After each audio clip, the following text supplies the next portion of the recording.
Hello, Ryan here, aka Mac, and welcome. So on Around the Verse this week we had a very early look into the development of caves. Now the potential for caves and the amount of scenarios associated with them are insane, and a few scenarios that I think of when I think about caves are things like creatures or animals or interesting cave dwelling fauna that could be dangerous. Imagine getting stuck inside and exploring with a few friends, only having your torchlight or flares to guide you, and you get so deep and suddenly start hearing things moving or things screeching out deeper inside. Maybe you're trapped in the cave due to bad weather forcing you to take shelter.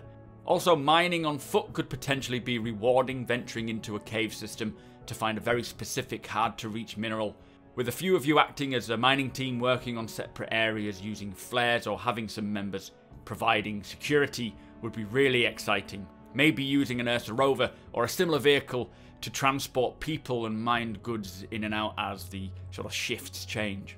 What about searching for flora like mushrooms or plant types, getting in and getting a sample to analyze for science research gameplay?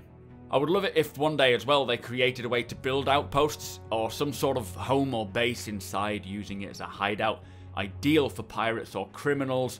Talking of criminals, it would be a great place for pirates to hide out in, or players with bounties on their heads. Imagine tracking a bounty to a cave and then doing some recon before creating a plan to go in and capture the fugitive. For land ownership, now I'm not really sure how this will work. I assume that if you bought some land which turned out to have a cave system on it, you would own that cave. Might be something worth looking for when you're searching for cool locations to lay claim to, but owning or obtaining a cave could be very useful for maybe a location to stash equipment, for vehicles, for weapons, contraband, anything you don't want in sight of others on the surface, plus many more possibilities. Obviously most of that would need persistence, or full persistence. But they described that you could be driving along on a moon and you see an unusual rock formation.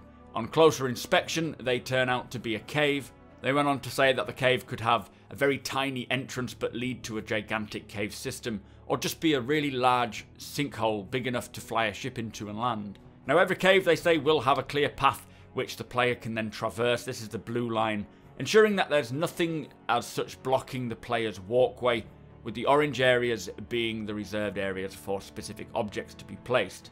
It mentions that if you go into the cave, there won't just always be a single path to take. Sometimes the player could see multiple path options, but on further inspection, the player could be blocked or not. Also, sometimes the cave, they say, will require different types of traversal, maybe climbing, mantling, crouching or crawling, or even swimming to reach certain areas, giving that feel of claustrophobia and adventure. Either way, they should always feel like a fresh new experience, with every cave you venture into being different. Now the way that they create caves is using the same tech that they use to create truck stops, for example, but the application is different. So they begin by creating various shapes and cave assets, each one unique with different features to them. Using the procedural layout tool, they basically choose a seed, hit generate, and then it procedurally generates the cave, meaning that no two caves will ever be the same. Once generated, they will then let the artists place the assets and the props to finish the cave off and give it more of a unique feeling.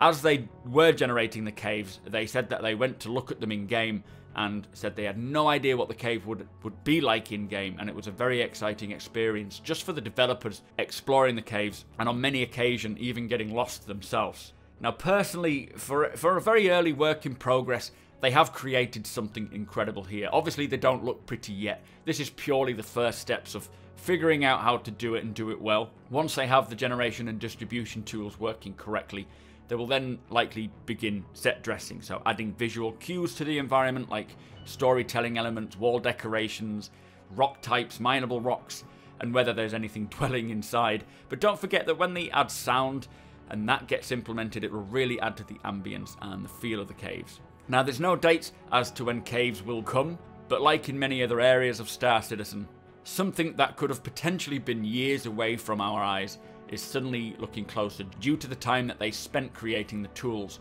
for similar assets like truck stops. They did mention keep your eyes on the roadmap for more details when they are ready to share more. Personally, I cannot wait to be stumbling upon a cave and then getting exploring with all my friends and all my org mates. Let me know what you think about these caves. Big shout out to my Patreons. Thank you so much for your support. If you like my videos and like what I do consider becoming a Patreon by following the link below. Follow me over on twitch.tv/supermacbrothersryan, where we talk about these sort of things in depth. Hit that subscribe button, hit that like button. Thank you so much for watching, and I shall see you next time.